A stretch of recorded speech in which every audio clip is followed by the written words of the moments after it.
everyone, and welcome to China EVs and More, where my co-host Lei Xing and I will go over the week's most important and interesting news coming out of the China EV, AV, and mobility sectors. What Lei and I discussed today is based on our opinions and should not be taken as investment advice. If you enjoy this room, please help us get the word out to other enthusiasts, and of course, tune in again next week. My name is Tu Li. I am Managing Director at Sino-Auto Insights, a Beijing-based consultancy that helps organizations bring innovative and tech-focused products and services to the transportation and mobility sectors. I write a free weekly newsletter that we pull many of our discussion topics from. You can sign up for it at sinoautoinsights.com, which of course I encourage you all to do.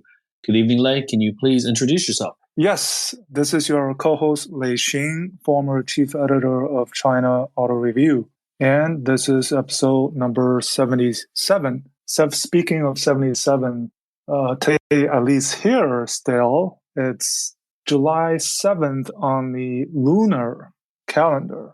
So it's the Qixi, which is the Chinese Valentine's Day. But you've already celebrated it yesterday. Yeah, by going to a basketball tournament in the third floor of a grocery store that had no air conditioning. So for those that don't know the Chinese Valentine's Day, it's about this myth of Niu Lang, which is a cowherd, and Zhinyu, which is a fairy and a seamstress. That myth is they fell in love and only meet once every year on July 7th in the lunar calendar. So somehow it became the Chinese Valentine's Day. So I just had a nice dinner with wife. Stop there for a second. So how do you know the storylines from these holidays? Did you learn them in school? Did your parents tell you them? Because I always wonder, because Chinese kids tend to have much more awareness about certain things than, say, a typical American kid. Yeah, that's right. From peers, from, parents. But I think this only started in the last, decade? Yeah. 10, 15 years, I think it caught on, all these kind of holidays. But anyways, so this is the EV sales episode. We'll get into that. Let me rattle off some of the recent headlines. Starting from last Friday. So last Friday, pretty much after we logged off, China announced the extension of the purchase tax exemption for NEVs, which, by the way, we predicted several weeks ago that was going to happen, right? Not surprising. Yeah, not surprising at all. BYD, we'll talk about BYD. The BYD Seal finally launched. Okay, they're just a machine. BYD is just a machine. NIO announces a Hungarian plant, but wait, not a manufacturing plant, but a plant to produce power swap stations. I love your read the fine print tweet. So. BYD goes to Sweden, Germany, and Israel. Right after they went to Japan. Yeah, Neta S launched. So they're saying that it's the best BC segment EV, putting another flagpole on the ground. So best is kind of meaningless now, right? Yeah. NIO reportedly to launch third brand codenamed Firefly or FY. Some stuff going on here in the US, too simple. There was that accident involving the autonomous truck. Nikola buying a battery supplier Romeo, and that CATL delayed an announcement of the North American plant due to, we all know what's been happening. And finally, Innovitz announced, we knew from the beginning that it was Volkswagen. The design win for their Innovitz 2 LiDAR. And make sure to listen to our Max episode with Omar Kilaf, the CEO, where he basically tells us how he got the contract. Yeah, that's very important. Oh, also BYD again enters the Fortune 500 list for the first time. And the other big news story from CATL is the M3P battery supplied to Made in China Model Y in Q4, reportedly. Mm-hmm. but pretty much confirmed, I think. And then some others, the Shenzhen AV, I think you had written on your newsletter, and you just visited you just test ride the 4th gen Baidu robotaxi, right, on Monday. Yep. Pony teams up with Cao Mobility. There's some development on Faraday Future that they're, this IE factory. It's alive. It's alive. It's alive. Yeah. So also Great Wall. Great Wall is bringing Aura EVs to Hong Kong and Macau. So right-hand drive and Avatar, they get the Series A financing. Yeah. Led by this interesting organization, National Green Development Fund, which invested in an EV-related company for the first time. That's pretty much it. Yeah, that's nothing, right? It's slow week. It's just, I tell you, as soon as we log off every episode, the news start to accumulate. So I have to keep an eye. You have to keep an eye. Yeah, exactly. Let's talk July sales. Yeah, July sales. Some surprises, some not so surprise, some positive surprises, some negative surprises. Yeah, some disappointments, right? So I think we should call NIO, XPeng, Li Auto. Let's lump them together and call them China's big EV3. That's kind of the big EV3. They were down month over month 20% in sales. Yeah, I mean, July seasonality wise, it was kind of expected. But then the argument doesn't stand because the other ones, let's say Neta, let's say Lead Motor, let's say BYD, right? They all have records. Ion, right? Over 25,000. Even Ito and Zeekr, doing pretty well. Yes. This is probably close to being exclusive that I'm sharing about NIO. I was speaking to a source within NIO. I asked the issue they had that they disclosed at the NIO Partner Day a couple of weeks ago. He said in June, the chips affected production a lot. But in July, it was the kind of the mega casting subframe for the ET7 that they had an issue with low quality. So it's both the product and the manufacturing processes rather than like a shortage. And he told me something else. He told me that come Q4 in 2023, what's been happening in Europe, so this electricity limits is going to affect supply again. So they're not out of the woods as far as having, getting all of this supply chain issues behind. That is no longer a problem. So they're going to be experiencing these issues for some time to come. But I think Q4 will be fine. Q4, at least, they have the ES7, they have the ET5, they have the ET7. So that's what I wanted to share on NIO. And Lucid also reduced their forecast for 2022 to about 6,000 or 7,000 units. Yeah, they halved the forecast basically. Yeah, from 14,000 to 6,000. So it was 20,000 at the beginning of the year. Yeah, I know. Which is still not.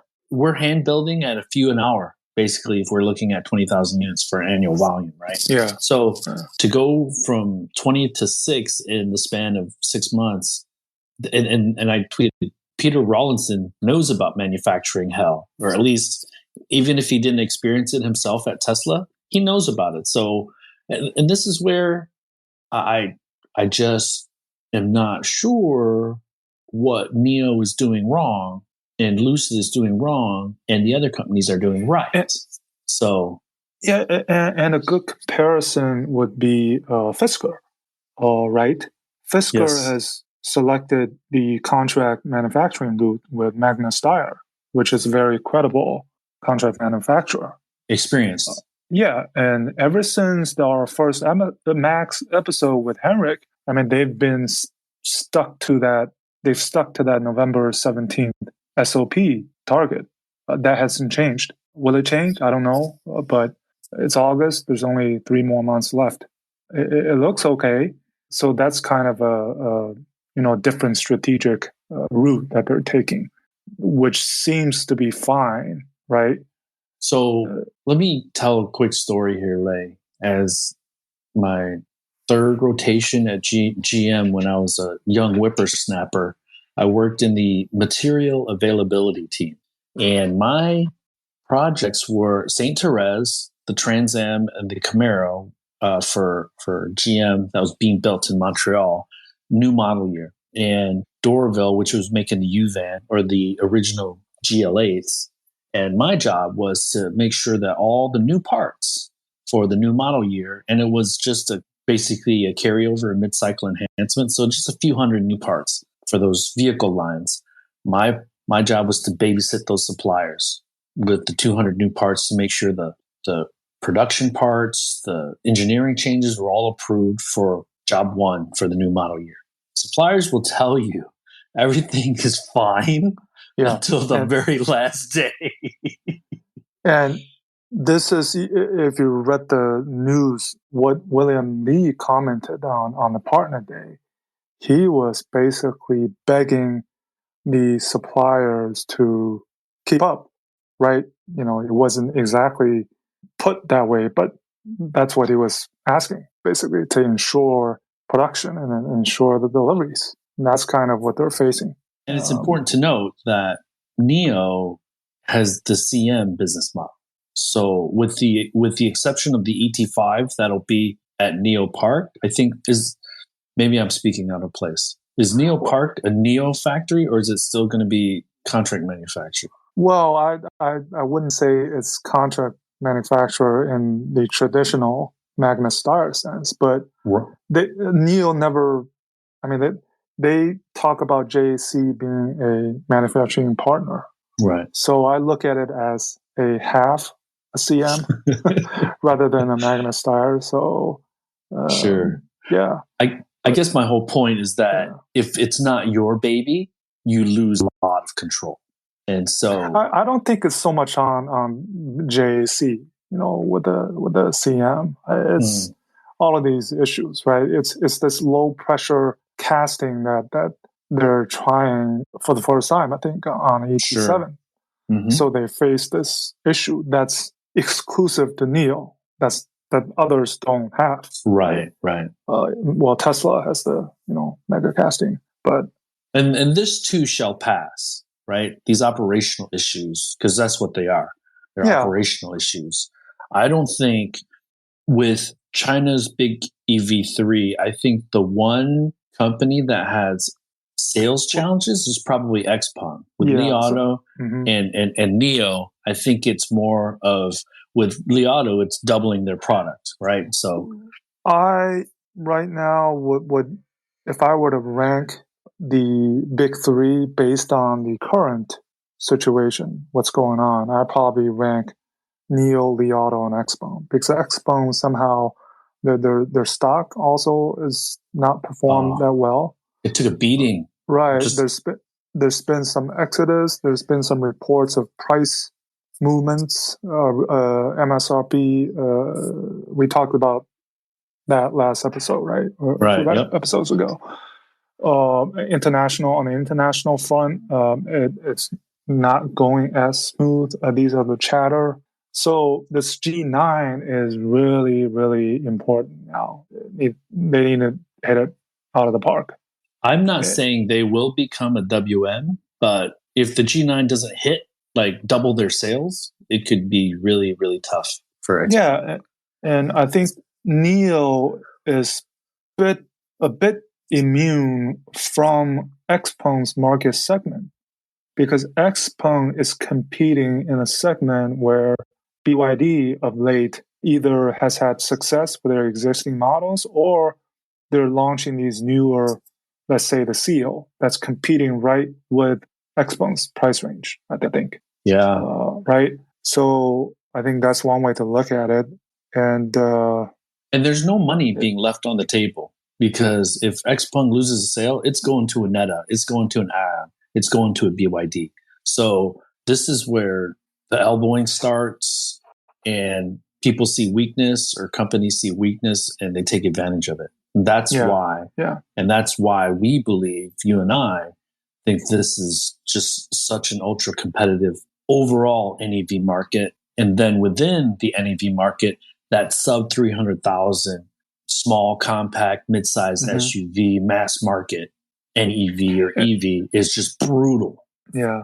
And Neta, Leap Motor, I guess GAC Ion, they all compete in that compact or small SUV segment. So their price range are a little bit lower. So for Neta in particular, we would love to see what the Neta S does, whether they've been talking the talk or walking the walk, right? If that does well, then that elevates the brand, basically. And there's still, and this is the crazy thing, Lei, and we remind the listeners all the time that there's still a good 5 or 6 or 7 brands that have some probably reputation of formidability. Jidu Auto, Xiaomi, and there's more products that are coming out from these newer guys like Ito and Avatar and stuff. And so it's not going to get any easier to convince a Chinese consumer to open their wallet for your product because, again, nobody's talking about range, and it's really just romanticizing your brand in order to convince people to buy it, right? Because everybody has the features, with the exception of maybe 1 or 2 things like Neo with the swapping. But, I think that I don't know if we're going to have that level of competition in Europe or the United States. I think the domestics, the Germans and the American automakers in the US might have an easier go of it, right? Yeah, and Neta S is coming straight at the Xpeng P7. Yes, well, which is now 2 years old. Yeah, and it was interesting to hear He Xiaopeng, he pulled an Elon a couple of days ago by saying he believes that his cars will be, fully self-driving by 2025. And they still don't, and he expects the P5 to have that city NGP feature second half of this year, I think. But it's been delayed, right? We've been talking about that for months. Yes. So can I just quickly summarize my quick trip down to Yizhuang about that, since you bring up the NGP? Yeah. So as many of you know who've listened to this pod for a while, I went down there about a year ago and tried out a couple of their robotaxis.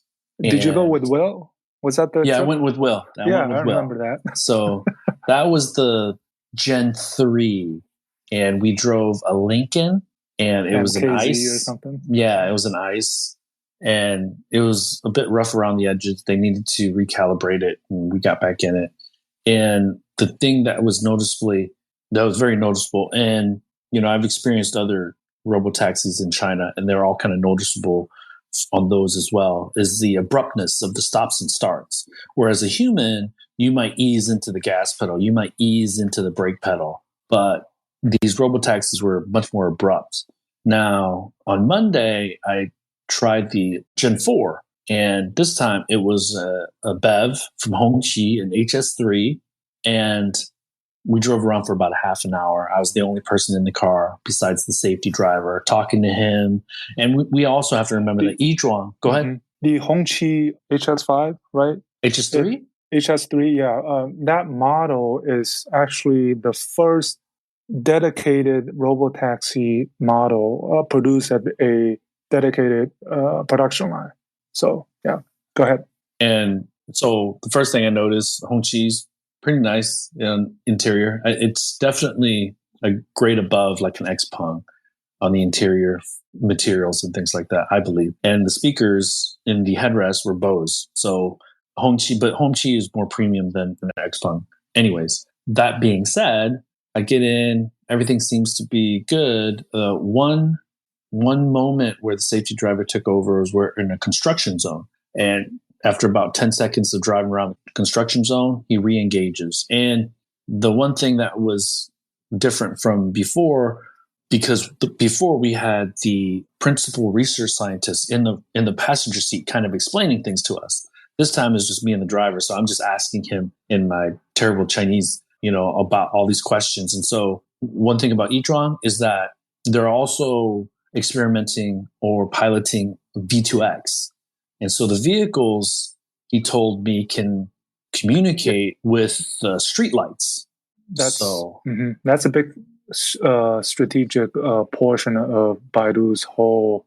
If you read Robin Lee's book, he talks about that being a very important part of the Baidu's autonomous driving strategy. Right. Yeah, and I'll mention this towards the end, but so the one thing I noticed, and I have a small video that I'll post shortly that has a right turn and a naked left, and the things I noticed were how smooth the stops and starts were on the right turn. If anyone who has been to China knows, there is a bike lane, and normally that's where the delivery vehicles are, the bicycles, the mobikes, the electric bicycles are. And so you have to really look to see if there are bikes coming before you turn right.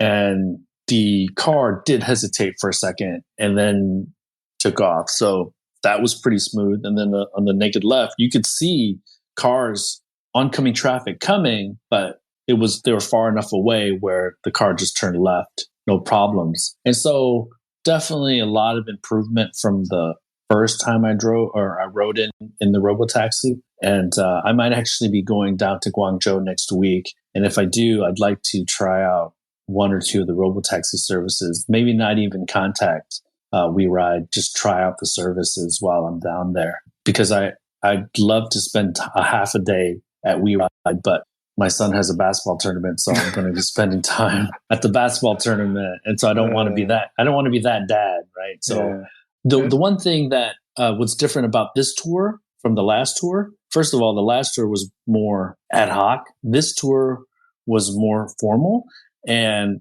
they showed us that setup, that V2X setup, right? Where in one of the rooms, they have all these sensors and cameras and things like that are showing how it manages the traffic or how it communicates the signals and with the vehicles. And so to your point, Lei, it's a completely integrated full service solution that Baidu can provide to cities, I think, right?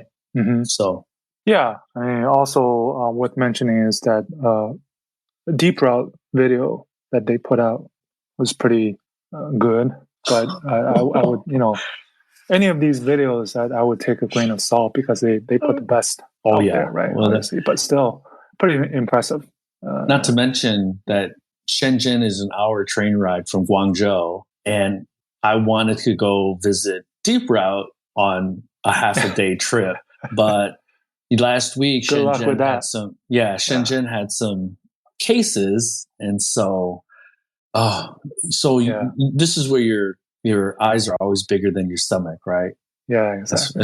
Especially because that there's a lot of things going on in my life personally. So all great things, but man, I just have too many things going on in my head. So yeah, and going back to the EV sales a bit.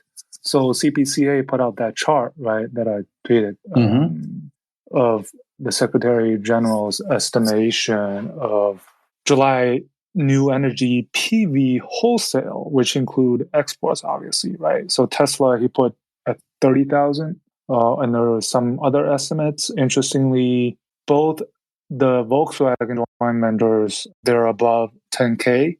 Yep. So I'm expecting, we know that good for them. did. Yeah. So I think they'll do over 20K for the ID for July, which is pretty good. Good sign. It's a good sign. Yeah, good sign.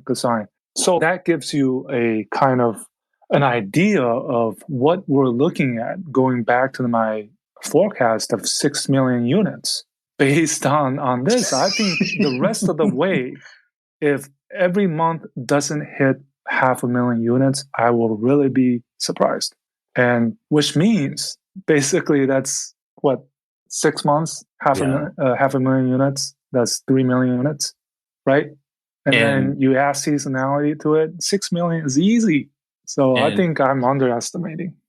I have not heard of any OEMs or EV first companies that are still still touch and go about production. I think they feel like they've gotten the process down, and now it's just mashing on the gas pedal to get to that 6 million units, right? Yeah, and we go into BYD a little bit. BYD sold 160,000, and I read that they still have 700,000 orders. I saw that too. Did you see that? That is a mind-boggling number, dude. It's difficult to fathom. Like, so for BYD, 200,000 a month should be within reach, easy. And there is an outside chance that they might even get to 2 million units. Outside chance. The only way they do that is they get to that 300,000 units from a month in August, right? And but here's where I am going to pour some cold water onto BYD. Don't do it, dude. Taylor's listening. I know he's listening. Taylor and Jack are listening. I know they're listening. What I'm saying is there's this thing that when you're at the bottom of the pit, right, the only way that you can go is up. But when you're at the top, trying to go even higher is so much more difficult. And so this is where a point where I think BYD is clicking on all cylinders. They're expanding globally. They're about to become much more global, right? Their volumes are ballooning. I think they got to make sure that the quality keeps up, because so the other thing that should be noted, Lei, is that they shipped 4,000 units overseas in July. So that number should double and triple. Yeah, and we should stress that BYD has been expanding both the vehicle capacity and the battery capacity. They've been doing this like for the last however many months. They're still doing it. So sometimes people might be puzzled. And also this Handelsblatt publishes some of the most critical pieces on German OEMs. And for them to have this piece on BYD, and also they got it wrong. They said that based on the English translation, they said they can compete with Tesla on battery. I was like, LOL.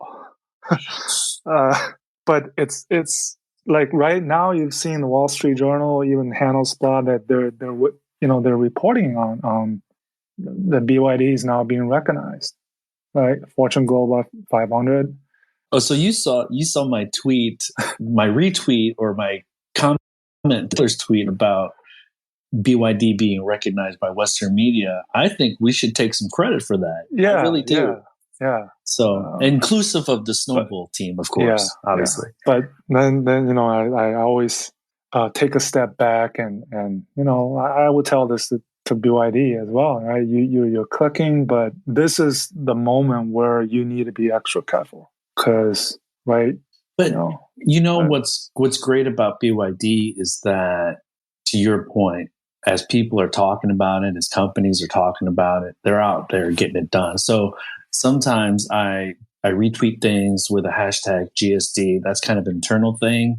So when I was working in Silicon Valley, it's a pretty common term. It means getting shit done or getting stuff done. So as people are talking about it, I tell my sons all the time, well done is better than well said. I think Benjamin Franklin said that, right? So it's amazing to see this. And the one thing that's good about BYD is because they've been so people have known about them, at least in the automotive space, because of the Warren Buffett investment. So people are more comfortable and they don't look at them as a Chinese company, right? Whereas I think a lot of companies that are trying to go overseas, they have that adjective in front of EV, Chinese EV company. And so this could be where BYD gets to take more advantage of it as well, because, outside of Ford endorsing CATL, which gives CATL all kinds of cover fire for entering the US market now, I think it's going to be really, really slow for most Chinese EV companies, with the exception of maybe a NIO, who's more of a premium. So they're not going to be selling hundreds of thousands of units per month in the United States. in the next 18 months, right? But some of these mass market that would compete directly with a GM or a Chevy or some of the domestics, even a Hyundai, I think there might be some time needed to marinate in the U.S. market before customers become more comfortable with their brand. So yeah. So I guess what I'm saying is, again, we say this many times, for 1 month of numbers, Li Auto, let's say the big three, they were down, but don't make too much of it. And BYD is high, but we should also, be cautious. I think they can go much higher, but right. yeah, this is Yeah, what the irony with BYD is that it's a capacity issue or lack thereof. With everybody else, it's an operational issue. exactly. And they've been doing this for a long time, so operationally they should be able to, because going from 200,000 units to 300,000 units is more incremental, but going from 10,000 units to 50,000 units, that's a big leap. It's a big leap for manufacturing. It's a big leap for your internal manufacturing teams. I mean, it's a big leap for your suppliers, and that's kind of what we're seeing with NIO and their casting, right? Their mega casting. And so Yeah. I want to remind everyone that the L9 is launching in mass production very soon. The ET5 is launching mass production very soon. The ES7 has already started, I believe. August 28th, delivery. Oh, okay.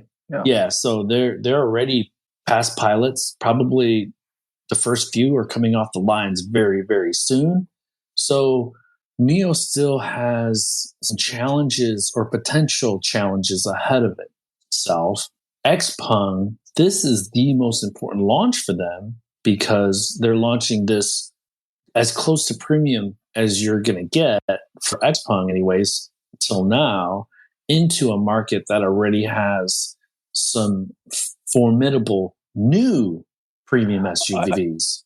I just think XPeng's P5 has been a little bit underwhelming, I guess. It wasn't up to my expectations. I thought P5 was in a sweet spot. The type of tech it offered at the price point, with LiDAR, but yet without the city NGP. Not yet that it would do well, but it hasn't done well as I expected. So yes. I don't know. I don't know whether it's the cutthroat competition in that segment or something else. I think it has to be a combination of everything. I think it was probably a bit of underfunded in marketing and the blitz. Because P7 is still doing pretty well, I think. Right. Still strong. But P5 hasn't ramped up as high as I thought it would. Well, the challenge with the P5 is that it's moment to shine, because when it came out at less than 35,000 with the features that it did, we were like, whoa. And then like a week later or 2 weeks later, another EV manufacturer like, oh yeah, we're doing 3 LiDAR, 5 LiDAR, 6 LiDAR. And so I think that moment to shine for the P5 got substantially pinched, right? Shrunk. And also, was there a recent accident? And then there was news that how much it cost to replace the LiDAR. Oh, yeah. Right? There was some chatter on that in terms of where the LiDAR is positioned. So they've been getting some. Well, same with Li Auto. I mean, Li Auto just had another car on fire. Yeah. These kind of things happens every other day almost. But so let's step away from particular fires from brands and just say, as more and more BEVs and PHEVs enter the market and hit the roads, there's going to be more of this, right? And, it's just that's the way it is. And speaking of these kind of incidents, Lexus had a really, really bad press or incident involving a LM that caught on fire. It was not a BEV, it was not an electric vehicle, but one of the passengers was trapped inside, and the car caught fire, and they couldn't get the passenger out because the door wouldn't open. I don't know if you've read that, and it's like the negativity is through the roof Lexus. Yeah, I didn't see that. Wow. He's This is in the US. No, in China. Oh, in China. Okay. Yeah. No. Yeah, I didn't see that. Yeah. So hey, so yeah. that's kind I of think yeah. Go ahead. No, I think we're pretty much covered the sales, EV sales. Yeah. If you have any other topics you want to get into. No, I just my quick takes for the week was part of kind of what I put out on the newsletter. I think reading the fine print on the CHIPS Act that is subsidizing with $52 billion some of the reshoring for manufacturing or fabbing of chips in the US. It basically prohibits any companies that take that money from making investments in fabs in China that are 28 nanometers and less, which is more of the higher tech chips. So I think that's a poke at China a little bit that we should pay attention to. The other thing is, CATL's vice chairman left or is stepping down. What's your take on that? I wouldn't read too much into it. Yeah, me neither. It's probably, it's. I think he's starting a new company that's still energy related that could still work with CATL. But it's interesting that Robin Zeng is having both the chairman and the president position. Yeah. So that's interesting. You're saying that's a conflict or whatever. Yeah. The other thing is my moles are telling me that CATL's factory is going to be on the Mexico side of the U.S. Mexico border. So there were 2 sites, right, that were being considered. Yeah. In Mexico. Let's see if I'm right. Okay. Let's wait till September and October. Yeah. Hopefully things will quiet down. And briefly, did we talk about this last week? Because I'll repeat it very, very quickly. Shenzhen has provided clarity on liability for robotaxi, non-safety driver robotaxi. So to very succinctly, if there's a driver in the seat with ADAS features on, the driver is responsible if there's an accident. If there's a person in the car, the owner is liable. But then if there's an investigation and there's a bug in the software, the company is liable. So I don't know, would they get to that point in the US? Because we are very, very, very litigious. So I don't know, unless California leads the way, right? How? Well, when I test drove the Mercedes in March, they were working on California and another state, I believe, to offer this L3 capability on the freeways. Right. So we'll see. I mean, it's a similar, but it's not robotaxis. It's just on automated driving. Really quickly, I think we should applaud Innoviz. This is a $4 billion, 4 to 5, 6 million unit potential sale for them to Volkswagen. So, as a tier 1, kudos to Omer, right? Yeah, he stressed that in the pod. And then the last thing I wanted to bring up was NIO is now rumored to have a third brand in play. I just say, Neil, please slow down. You're too much distraction. So, but this is where a lot of analysts will say going from high end to low end is easier than going from low end to high end. So, but they're going like sub 200 rumored with this third brand. So yeah, that could be completely challenging, right? But it seems like maybe they're just trying to or increase their utilization rate, perhaps. I don't know, but they're getting into phones now. They're getting into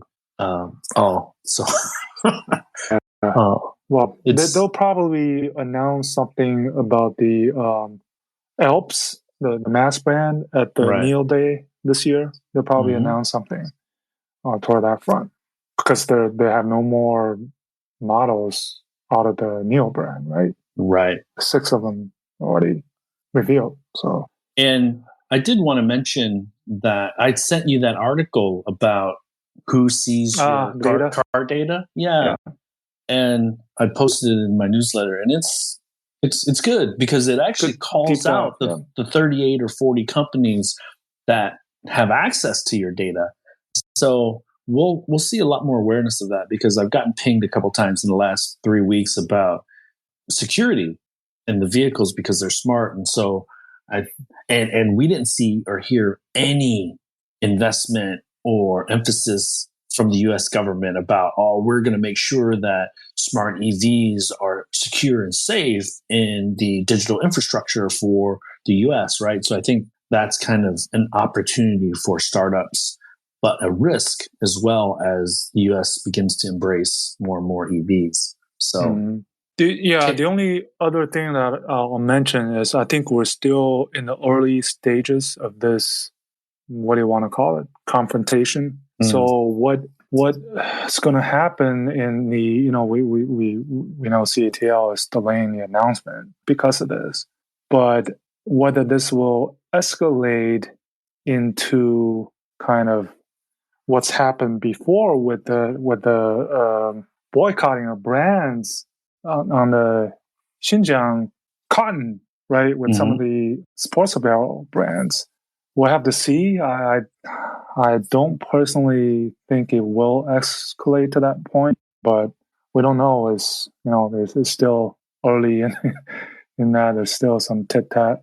I mean, we don't usually go into this stuff, but I mean, the bottom line is that what's going to happen is going to happen over the next several months, not the next days, not the next several days. So, but it could really affect on both sides. It could foreign companies here. Yeah. So Pelosi could very well be the next crunch that will hit the auto industry after chips, after supply chain, after raw materials. Who knows, right? Yeah. Anyways, right? That's the world. Yeah. I missed the Tesla shareholder meeting. Anything interesting? I missed that too, but did Elon Musk mention anything about China? So it should be noted that Tesla got to 3 million vehicles produced, manufactured. Total, all plants, right? Yep. And to give you a sense of how far ahead they are, NIO just announced that they got to 228,000 units this week. So, but again, Tesla is almost a 20-year-old company, and NIO is less than 7 years old. So, yeah, and BYD 2.3 million, right? Since more than a dozen years ago. So BYD would be, if we talk about them buying Qingchuan Auto in 2003, they are a 20-year company. Yeah, but we all know they started much earlier than that. So I think what's important to keep an eye on, I believe, is that Australia is finally now trying to incentivize Australian consumers to embracing electric vehicles. And so I would say the closest thing to a US market is Australia. So keep an eye on how BYD is received in Australia. I think there's some pent-up demand because BYD had been advertising, and their partner, their import partner, had been advertising for quite some time about entry and the Atto being sold there. So there's some demand already. And a reminder to everyone, Tesla right now is the largest importer of EVs into Australia. Their vehicles are much, much more expensive than a BYD is. So they're not going after the same target markets. But let's look over the next 12 to 14 months to see how BYD does after its initial rush of imports, to see if it can consistently grow its share like it's been doing in China and some of these other countries. So, yeah. Oh, I kind of speculated that there's probably some tier 1 level startups on the technology side for autonomous and electric vehicles that you could buy for next to nothing. Romeo Power was a $1.4 billion company when it SPAC'd, and Nikola bought it for a tenth of that. Right? Yeah, so it's like, and so I don't know what that says about Nikola or Romeo Power, because they're both kind of in trouble. But well, it's like a vertical integration play. Yeah. That rather than a supplier, I buy it off, and it's our own now. And the last thing is that Lordstown Motors did say that their cost cutting did some good, so their cash position at the end of this year is going to be a little bit better. So I would expect to see their first the Endurance. Is it called the Lordstown Endurance? I'd expect to see that in the next 6 or 8 months on the roads in the United States, thanks to Foxconn, by the way. So yeah, all right, man. Okay, so next week, next week is what? It's going to be our last episode where you and I are on different time zones. For a while. Well, yeah. So I have a time flies. In my mind. I have a pretty busy travel schedule, so we might actually be, and we'll be in the same continent, but maybe still different time zones. But yes, my maybe plan. Give you a break.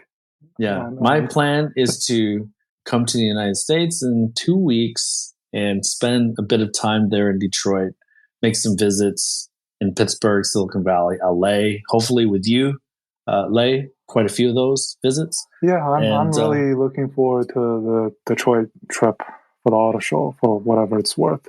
I just like to see the city for what it's worth and how it's changed since last time I was there was 2018, and GAC Motor was planning to come to the U.S. in 2022 or something. Right. And as one of time's most essential or most, what was the coolest, or I don't know. Yeah. One of the places on earth, you got to do it. And so and we might as well throw this out on the 14th of September in Detroit. Lay and I, or China EVs and More, will be sponsoring the happy hour. Location TBD, but anyone that is traveling to Detroit or will be in Detroit for the Detroit Auto Show, please stop by. We'll buy you a beer. Yeah, and we'll get that figured out, I guess, in the next few weeks. Very soon. Couple of weeks, yeah. Location when I'm in Detroit, when I'm in Detroit, I'll have to go test out having a beer at these locations, and then we can pick one. Okay. That brings us to the end of this week's show. Lay and I thank you for tuning in. My name is Tu Lee, and you can find me on Twitter at Sino Auto Insight. That's SinoAutoInsight. You can find Lei on Twitter at LeiXing77. That's LEIXING77. If you wouldn't mind rating and or reviewing us on Apple Podcasts, Spotify, or wherever you grab your podcast from, we'd appreciate that as well. Even better, if you enjoy this show, please tell your friends about it. Please join us again next week as we track down all the latest news on China, EVs, and more.